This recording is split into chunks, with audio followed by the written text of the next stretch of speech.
Eh bien, on se retrouve pour la suite de cette fonction exponentielle. On avait donc vu que cette fonction exponentielle, vraiment la brique de base, ce qu'on appelle la fonction exponentielle de référence, c'est la fonction e puissance x. Ce nombre e, on a vu qu'il correspondait à une valeur numérique bien particulière, 2,7, et on l'élève à une certaine puissance. Donc e, par exemple, puissance 2, qui peut se dire exponentielle de 2, eh bien c'est e fois e, c'est-à-dire à peu près 7,4. Donc ça, c'est ce qu'on vient de voir. Alors vous allez me dire, mais ce 2,7, d'où ça sort? Pourquoi prendre 2,7? À quoi il correspond? Eh bien, tout ce nombre, je pense qu'on le comprendra vraiment bien quand on étudiera la fonction suivante, qui est la fonction logarithme népérien. On verra que ce e prend toute son importance. Voilà. C'est ce qu'on appelle un e, c'est un nombre de base. Comme nous, on travaille en décimal, en nombre décimaux, on est en base, ce qu'on appelle la base 10. Et bien là, ce nombre e correspond en fait à une base. On verra, mais ça, on le verra vraiment quand on étudiera la fonction logarithme népérien.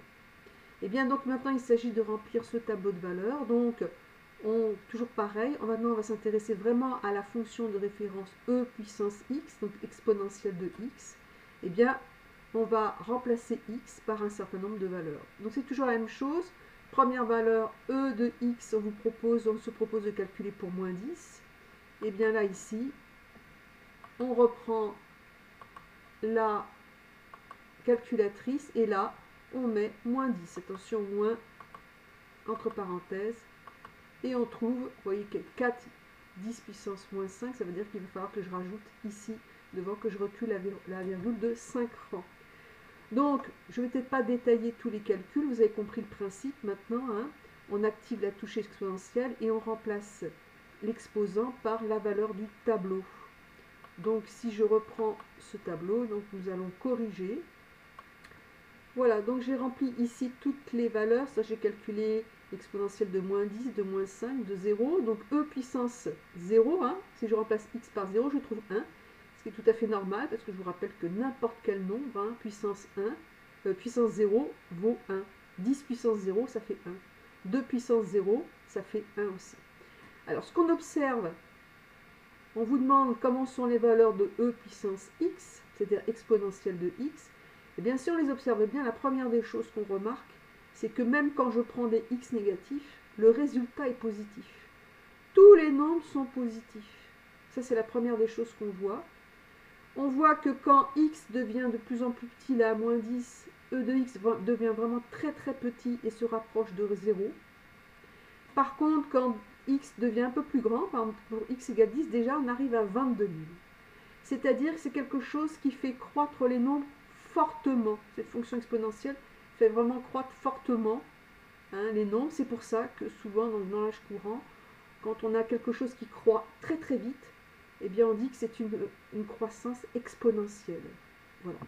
Alors ici donc la question, comment sont les valeurs de x? Eh bien nous allons donc tout d'abord, les valeurs de exponentielle de x sont toujours positives. Quelles que soient les valeurs de x, on va pouvoir dire que l'exponentielle sera toujours positive. Et ça, c'est ce qu'on appelle vraiment une fonction positive. Alors souvent, quand vous parlez de croissance et décroissance, vous me dites c'est positif, c'est négatif. Non, ça ne va pas du tout dire ça. Là, par contre, on peut utiliser ce mot positive dans le sens où la fonction, quelle que soit la valeur de x qu'on prend, même s'il est négatif, eh bien, me donne un résultat qui est positif. Donc ça veut dire qu'au niveau de la courbe, eh bien, on va avoir une courbe qui sera complètement au-dessus de l'axe des x. Et en plus, donc, on constate que les valeurs grandissent très rapidement. Alors justement, cette représentation graphique, on va s'y intéresser. C'est-à-dire qu'on va essayer de voir quelle tête elle a cette fonction de référence, f de x égale e puissance x. Donc sur l'intervalle, on va essayer de faire ça entre moins 5 et 5. Alors, pour ça, eh bien, on va utiliser pareil la calculatrice. Pour tracer une fonction, eh bien, je commence par aller dans la touche f de x qui est là-haut. Et là, bah voilà, je l'ai déjà rentré. C'est l'exponentielle de x. Sinon, si elle n'y était pas, eh bien, on fait annulation ici. Et là, j'active la fonction exponentielle de x. Et je vais chercher, je remplace l'exposant par x ici en activant cette touche-là. Voilà. Première des choses à faire. Deuxième chose, il faut ici initialiser la fenêtre. Donc la fenêtre, on m'a dit entre x min moins 5, c'est suffisant. Entrée, x max, on va aller jusqu'à 5. Entrée, x grad, c'est les graduations, on s'en fiche un peu. Y min, alors, je suis allée trop vite. Y min, bon, on peut mettre moins 1 pour bien voir les choses, mais vous allez voir que la courbe n'ira pas en dessous. Et Y max, eh bien, on va mettre 100, on va laisser à 100. Voilà, et une fois que j'ai rempli la fenêtre, eh bien, je peux faire la fonction graphique. Alors, vous voyez que c'est une fonction qui, effectivement, est croissante et croît très très vite. Et lorsque, pour les petites valeurs, là, pour les valeurs négatives, par contre, eh bien, on observe que la fonction se rapproche de l'axe des x. Voilà. Donc, je reprends ici mon tableau de variation. Et la question qu'on va se poser, donc ici, on voit que cette fonction est croissante, hein, ça se voit vraiment sur le graphique, hein, qu'elle augmente fortement. Et là, on va faire un petit peu l'inverse des choses. Si la fonction est croissante, strictement croissante, il n'y a pas de maximum ou de minimum, vous l'avez bien observé, eh bien ça veut dire que la dérivée va être évidemment positive. Hein, même sans savoir la dérivée, je peux dire que la dérivée va être positive puisque la fonction est croissante. Donc ce tableau de variation, on va donc pouvoir le corriger. Voilà donc ce tableau de variation corrigé. Donc une fonction qui est croissante, donc ça se représente par une flèche. Du coup, je peux en déduire que puisque ma fonction est strictement croissante, c'est-à-dire qu'obligatoirement la dérivée ne peut être que positive. Voilà.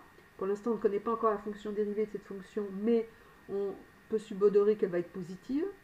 Et puis, eh bien, pour x égale moins 5, j'ai l'exponentielle de x, on l'a calculé ici, qui vaut 0,07, on l'avait trouvé dans le tableau, et que pour x égale 5, n'apparaissait pas dans le tableau, mais j'ai fait le calcul, ça fait donc e puissance 5, c'est-à-dire exponentielle de 5, ça fait 148. Alors évidemment là je vous l'ai fait tracer entre moins 5 et 5 pour voir un petit peu ce qui se passe hein, de plus près, mais en fait c'est une fonction qui peut être définie ce qu'on appelle entre moins l'infini et plus l'infini, c'est-à-dire qu'on peut prendre n'importe quelle valeur et calculer l'exponentielle de cette valeur. Il n'y a pas d'interdiction dans cette fonction. Par contre, ce qui est très intéressant, c'est que les résultats, l'exponentielle, elle, est toujours positive.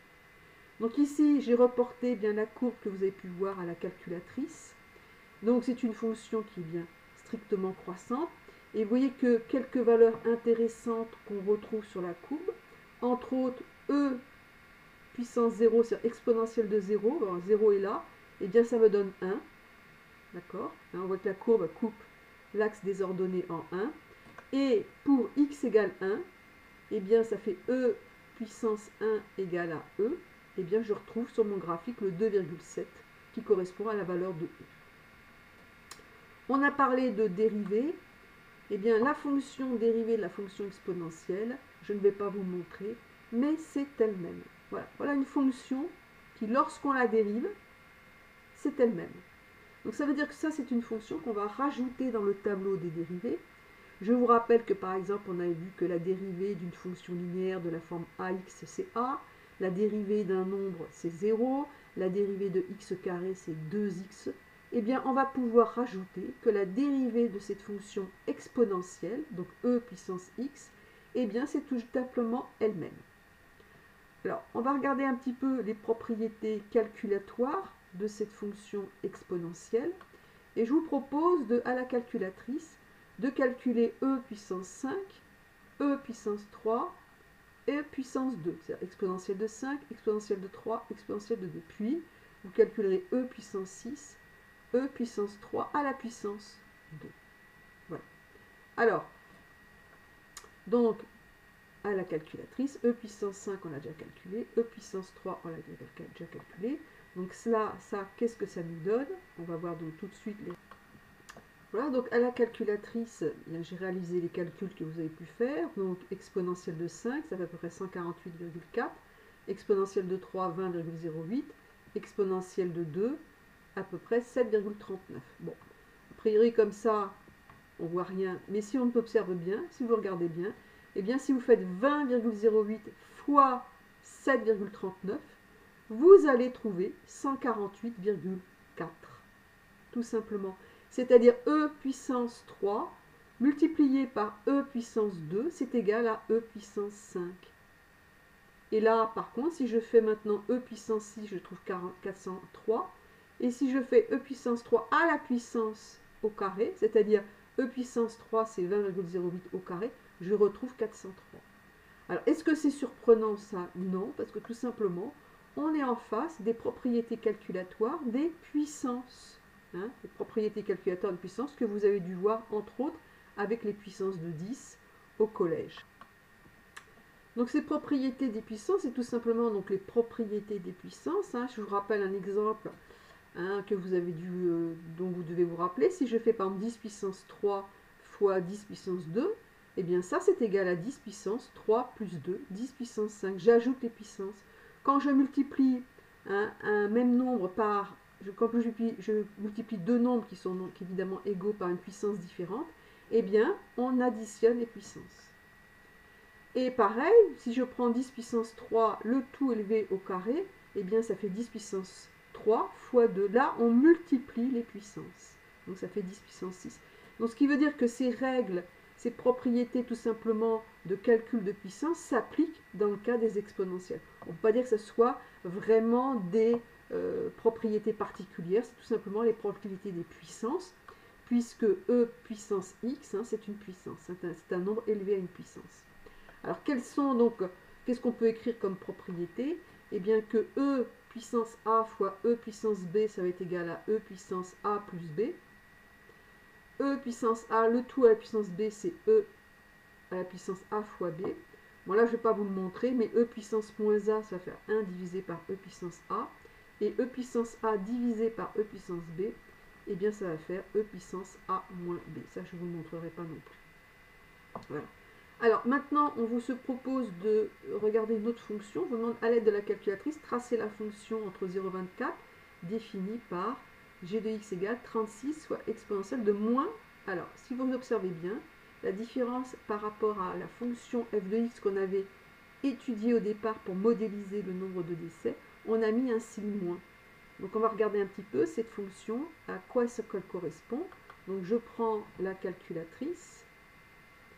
Et là, on va donc ici rentrer cette fonction, donc 36 fois, on n'est pas obligé de mettre le fois, exponentielle de, alors là cette fois-ci moins, 0,16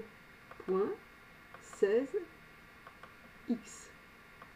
Je vais ajuster la fenêtre, on me dit x min 0, on me dit entre 0 et 24, x max, on va mettre 24, la graduation, on ne la met pas, y min, eh bien ici, ça va être 0, hein, on ne peut pas avoir des décès négatifs, et y max, eh bien on va mettre, mettons 200, voilà. Et on fait la représentation graphique. Alors, j'aurais pu changer la fenêtre, et peut-être j'ai mal ajusté ma fenêtre. Ici, on va mettre 50, c'est suffisant. Voilà. Et bien là, ici, vous voyez que par rapport à la fonction qu'on a pu observer au départ, la fonction f qu'on avait, on a une variation qui est totalement inverse, puisque la fonction f qu'on a étudiée était une fonction croissante. Alors là, on se retrouve avec une fonction qui est tout le temps décroissante. Donc, voilà la différence qu'il peut y avoir entre ces deux fonctions.